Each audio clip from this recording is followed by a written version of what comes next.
श्रीमद् भागवत महापुराण चतुर्थ स्कंद अध्याय 17। श्रीमद् भागवत महापुराण चतुर्थ स्कंद सप्तदश अध्याय। महाराज पृथु का पृथ्वी पर कुपित होना और पृथ्वी के द्वारा उनकी स्तुति करना।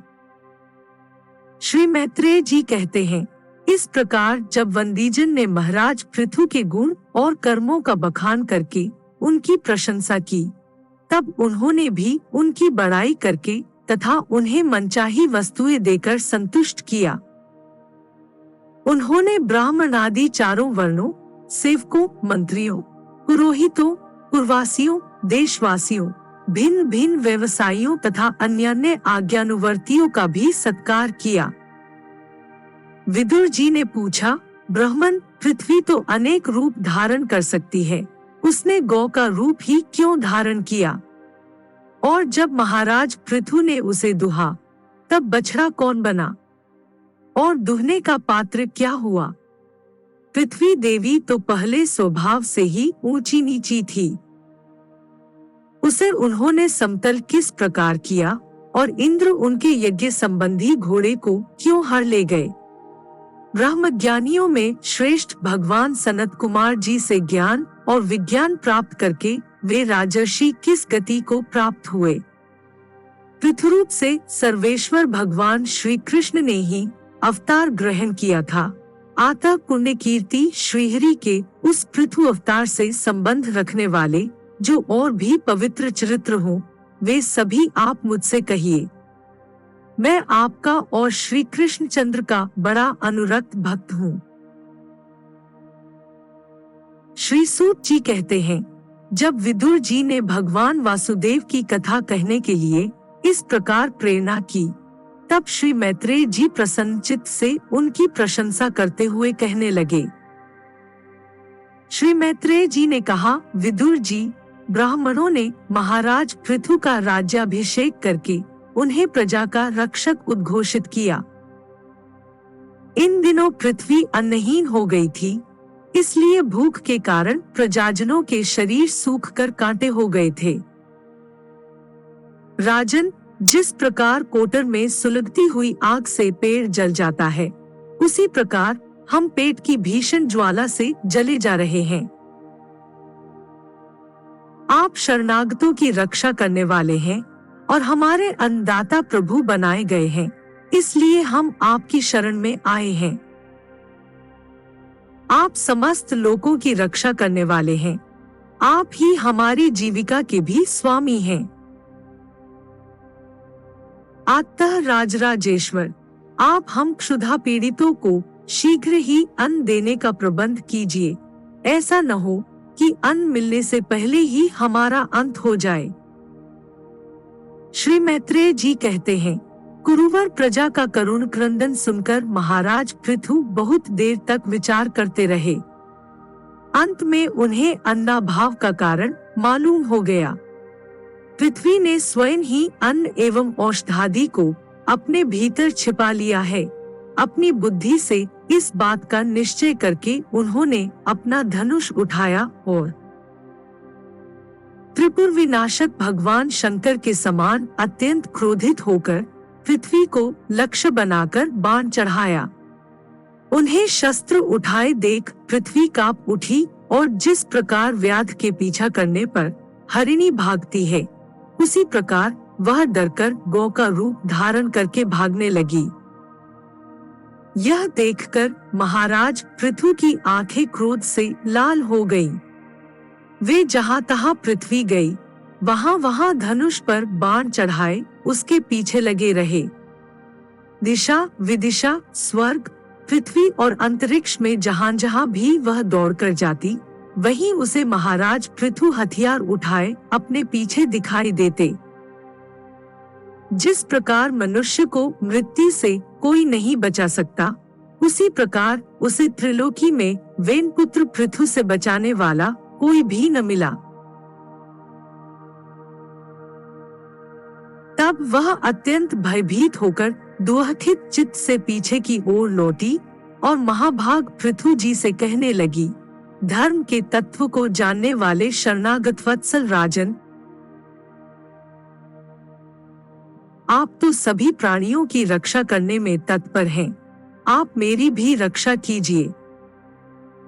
मैं अत्यंत दीन और निरपराध हूँ।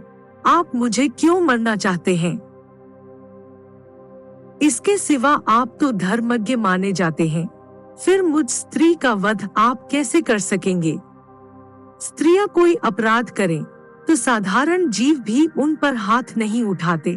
फिर आप जैसे करुणामय और दीन वत्सल तो ऐसा कर ही कैसे सकते हैं? मैं तो सुदृढ़ नौका के समान हूँ। सारा जगत मेरे ही आधार पर स्थित है। मुझे तोड़कर आप अपने को और अपनी प्रजा को जल के ऊपर कैसे रखेंगे? महाराज पृथु ने कहा, पृथ्वी, तू मेरी आज्ञा का उल्लंघन करने वाली है। तू यज्ञ में देवता रूप से भाग लेती है, किंतु उसके बदले में हमें अन्न नहीं देती, इसलिए आज मैं तुझे मार डालूंगा। तू जो प्रतिदिन हरी हरी घास खा जाती है और अपने थन का दूध नहीं देती, ऐसी दुष्टता करने पर तुझे दंड देना अनुचित नहीं कहा जा सकता। तू नासमझ है। तूने पूर्व काल में ब्रह्मा जी के उत्पन्न किए हुए अन्नादि के बीजों को अपने में लीन कर लिया है और अब मेरी भी परवाह न करके उन्हें अपने गर्भ से निकालती नहीं। अब मैं अपने बाणों से तुझे छिन्न भिन्न कर तेरे मेदे से इन क्षुधातुर और दीन प्रजाजनों का करुण क्रंदन शांत करूंगा। जो दुष्ट अपना ही पोषण करने वाला तथा अन्य प्राणियों के प्रति निर्दय हो, वह पुरुष, स्त्री अथवा नपुंसक कोई भी हो, उसे मारना राजाओं के लिए न मारने के ही समान है। तू बड़ी गर्वीली और मदोन्मत्ता है। इस समय माया से ही यह गौ का रूप बनाए हुए है। मैं बाणों से तेरे टुकड़े टुकड़े करके अपने योगबल से प्रजा को धारण करूंगा। इस समय पृथु काल की भांति क्रोधमयी मूर्ति धारण किए हुए थे। उनके ये शब्द सुनकर धरती कांपने लगी और उसने अत्यंत विनीत भाव से हाथ जोड़कर कहा। पृथ्वी ने कहा, आप साक्षात परम पुरुष हैं तथा अपनी माया से अनेक प्रकार के शरीर धारण कर गुणमय जान पड़ते हैं। वास्तव में आत्मानुभव के द्वारा आप अधिभूत, अध्यात्म और अधिदैव संबंधी अभिमान और उससे उत्पन्न हुए रागद्वेषादि से सर्वथा रहित हैं। मैं आपको बार बार नमस्कार करती हूँ। आप संपूर्ण जगत के विधाता हैं। आपने ही यह त्रिगुणात्मक सृष्टि रची है और मुझे समस्त जीवों का आश्रय बनाया है। आप सर्वथा स्वतंत्र हैं।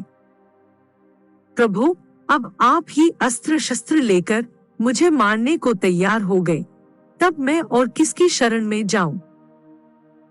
कल्प के आरंभ में आपने अपने आश्रित रहने वाली अनिर्वचनीय माया से ही इस चराचर जगत की रचना की थी और उस माया के ही द्वारा आप इसका पालन करने के लिए तैयार हुए हैं।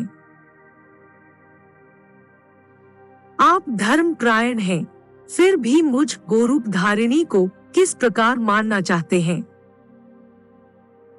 आप एक होकर भी मायावश अनेक रूप जान पड़ते हैं तथा आपने स्वयं ब्रह्मा को रचकर उनसे विश्व की रचना कराई है। आप साक्षात सर्वेश्वर हैं। आपकी लीलाओं को अजितेंद्रिय लोग कैसे जान सकते हैं? उनकी बुद्धि तो आपकी दुर्जय माया से विक्षिप्त हो रही है।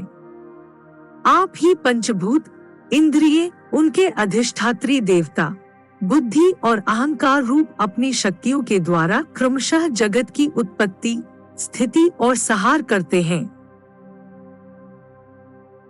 भिन्न भिन्न कार्यों के लिए समय समय पर आपकी शक्तियों का आविर्भाव तिरोभाव हुआ करता है। आप साक्षात परम पुरुष और जगत विधाता हैं। आपको मेरा नमस्कार है।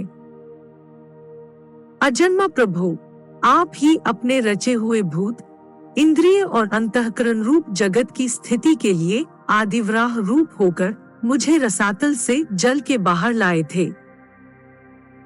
इस प्रकार एक बार तो मेरा उद्धार करके आपने धराधर नाम पाया था, आज वही आप वीर मूर्ति से जल के ऊपर नौका के समान स्थित मेरे ही आश्रय रहने वाली प्रजा की रक्षा करने के अभिप्राय से तैने पैने बाण चढ़ाकर दूध न देने के अपराध में मुझे मारना चाहते हैं।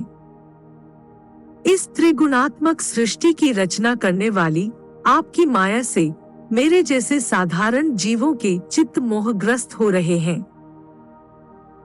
मुझ जैसे लोग तो आपके भक्तों की लीलाओं का भी आशय नहीं समझ सकते, फिर आपकी किसी क्रिया का उद्देश्य न समझे तो इसमें आश्चर्य ही क्या है।